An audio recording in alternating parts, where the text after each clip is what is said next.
Hola a todos, mi nombre es Melanie Duque y bienvenidos a un programa más de Lo que no se dijo.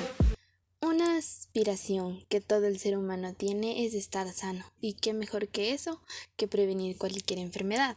Las vacunas aplicadas de forma sistemática a nivel poblacional han sido y seguirán siendo un pilar fundamental para alcanzar ese deseo de bienestar. Por esto, el día de hoy hablaremos sobre la vacunación en el Ecuador.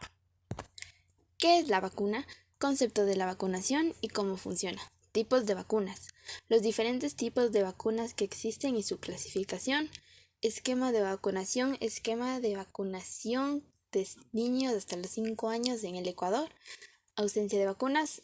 Un caso específico en el Ecuador donde faltaron vacunas. Enfermedades del pasado durante la Segunda Guerra Mundial y cómo se contrarrestaron estas enfermedades durante esa época. Si quieres saber más sobre esto, quédate en este video. Sin más que decir, comencemos. ¿Qué es la vacuna? Es una preparación que se basa en microorganismos muertos, debilitados o vivos, como bacterias, hongos, parásitos, es decir, un virus que se administra a una persona para prevenir, aliviar o tratar las enfermedades infecciosas. La vacuna se administra para producir en el receptor inmunidad contra un microorganismo en particular. La gente en general está constantemente expuesta a gérmenes productores de enfermedades, como por ejemplo en el aire, en los objetos, en los alimentos, entre otros. El propósito de las vacunas es estimular los naturales mecanismos de defensa de los organismos para que produzcan más anticuerpos contra el virus. En caso de que la persona vacunada sea atacada por el germen, el cuerpo ya estará preparado para hacerle frente. Los riesgos son menores puesto que la cantidad de gérmenes usados en la vacuna y el tiempo de exposición están cuidadosamente controlados. Tipos de vacuna. Según algunos de estos factores, los científicos deciden qué tipo de vacuna van a elaborar. Existen 3 tipos de vacunas principales. Vacunas según su fabricación. Vacunas vivas atenuadas. Las vacunas vivas utilizan una forma debilitada o atenuada del germen que causa una enfermedad. Vacunas inactivas. Las vacunas inactivas utilizan la versión muerta del germen que causa una enfermedad. Vacunas combinadas. Las vacunas de subunidades recombinantes, polisacáridos y combinadas utilizan partes específicas del germen como su proteína, azúcar o cápsula, una cáscara que rodea el germen para contraatacar. Vacunas con toxoides. Las vacunas con toxoides utilizan una toxina, que es un producto nocivo, fabricada a partir del germen que causa la enfermedad.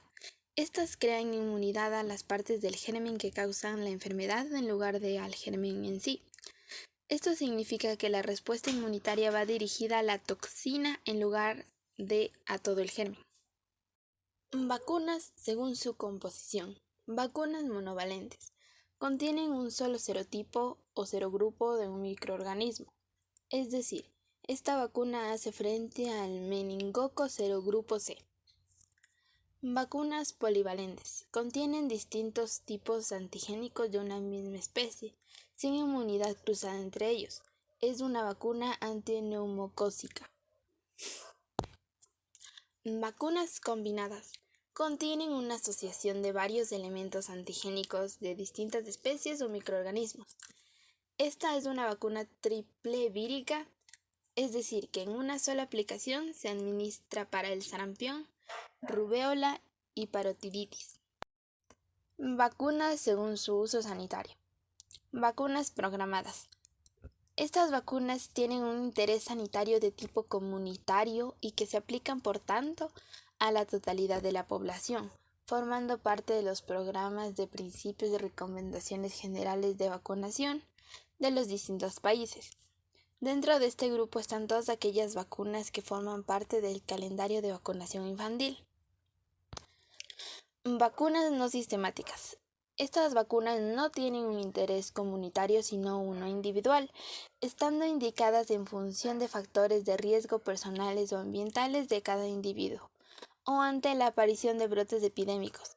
Dentro de estas vacunas tenemos todas aquellas que se aplican fuera del calendario oficial de vacunación. Un ejemplo son las vacunas como prevención en viajes a zonas de endemia de determinadas enfermedades. Aquí tenemos el esquema de vacunación hasta niños de 5 años en el Ecuador.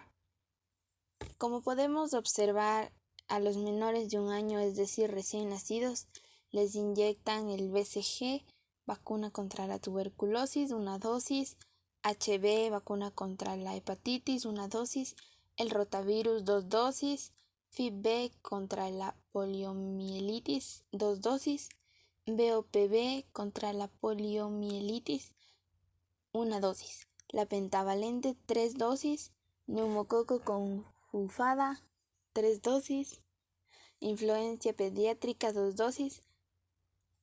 A los niños de 12 a 23 meses se les inyecta la difteria, tétanos, tosferina, una dosis, vacuna bivalente oral contra la poliomielitis, una dosis más, sarampión, rubiola, parotiditis, 2 dosis, fiebre amarilla, una, varicela, una, influencia estacional pediátrica, una. De los 24 a 25 meses se les inyecta la influencia pediátrica, una dosis. De los 36 a 59 meses la influenza pediátrica, una dosis. Y a los 5 años se les inyecta la DTP, una dosis. Un caso específico acerca de la ausencia de una o varias vacunas en la población infantil. Vacunas pentavalentes escasean en Ecuador. En el año 2020, el mal gobierno de Lenín Moreno provocó una escasez de vacunas para la niñez.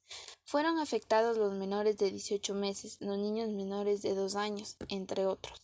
Según la encuesta realizada por la INEM, llegan a 943.564 niñas y niños que estarían en riesgo de no poder inmunizarse contra devastadoras enfermedades. Esta vacuna pentavalente, o también llamada quíntuple, sirve para combatir a la difteria, tétanos, tosferina, hepatitis B y la influenza. Estas se colocan a los 2, 4 y 6 meses de vida, luego al año y medio se les administra el refuerzo. Los infantes menores de un año de edad deben recibir 8 tipos de vacunas según el esquema del Ministerio de Salud.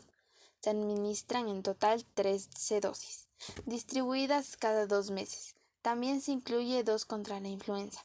Cada año, la vacunación infantil fija una meta de cobertura del 95%.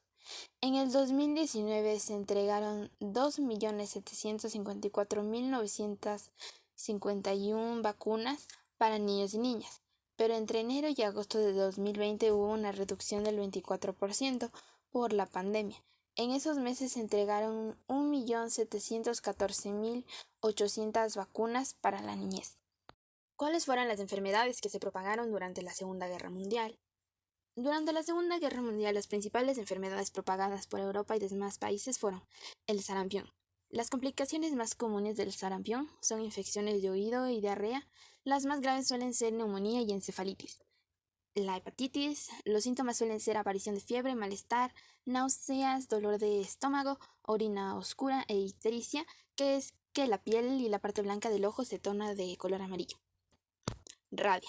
Los síntomas son similares a los de la gripe, como debilidad o malestar general, fiebre o dolor de cabeza. La rabia también puede provocar malestar o la sensación de punzadas o picazón en el sitio de la mordedura. Malaria. Los síntomas incluyen fiebre, escalofríos, sudoración y dolor de cabeza. En ciertos casos puede producir ictericia, shock, insuficiencia renal o hepática, trastornos del sistema nervioso central o incluso coma. Pero el más importante, sin duda, durante la Segunda Guerra Mundial fue el tifus, una enfermedad que fue transmitida por piojos y artrópodos. Esta causa fiebre alta, dolor muscular y erupción cutánea, y en esa época mataba a entre el 10% y el 40% de los infectados. Una de las víctimas más famosas del tifus durante la Segunda Guerra Mundial fue Ana Frank, quien falleció a causa de la enfermedad en el campo de concentración nazi en 1945. El tifus estaba golpeando fuertemente a las tropas en el frente oriental, matando a más de 3 millones de personas en países como Rusia, Polonia y Rumanía. Pero justo antes de que llegara el invierno en octubre de 1941, después de que unas 100.000 personas habían contraído la enfermedad y más de 25.000 habían muerto por esta causa, pasó algo que muchos han considerado el milagro. Todos esperaban que el frío generara un pico de infecciones, pero no, pasó todo lo contrario. Estas comenzaron a bajar exponencialmente y la epidemia se redujo hasta terminarse. Actualmente el tifus es transmitido por pulgas y se trata con el antibiótico doxiciclina.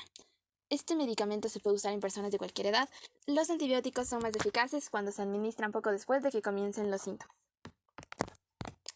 ¿Cómo las vacunas ayudaron a contrarrestarlas? Durante la Segunda Guerra Mundial, la malaria mató aproximadamente 500.000 de soldados y civiles, siendo una causa de muerte aparte de la guerra. La malaria, o también conocida como paludismo, es provocada por mosquitos infectados con virus. Esta enfermedad era muy letal hasta que Alexander Fleming descubrió la penicilina, por accidente. Aún así decidió seguir estudiándola, pero al ver que no podía estabilizar alguna teoría, lo dejó a un lado. Años más tarde retornó su investigación con ayuda de un equipo, pero esta vez sí logró y descubrió los beneficios de la penicilina, ayudando a bajar la tasa de mortalidad a menos del 1% a finales de la Segunda Guerra Mundial. Esta información es de vital importancia para el gobierno de turno y que éste pueda abastecer de mejor manera y llegar a los sitios donde las vacunas escasean, ya que la población infantil es la más vulnerable y requiere de la atención de las autoridades. Y eso ha sido todo por el video de hoy. Espero que haya quedado claro y en especial que les haya gustado. Ahora ya sabemos lo que sucede con la vacunación en el Ecuador y cuál es su importancia. Si te gustó el video, espero que dejes tu me gusta y compartas con tus amigos y amigas. Hemos llegado al final de tu programa favorito. No olvides sintonizarnos mañana a la misma hora. Les agradezco su sintonía. Bye.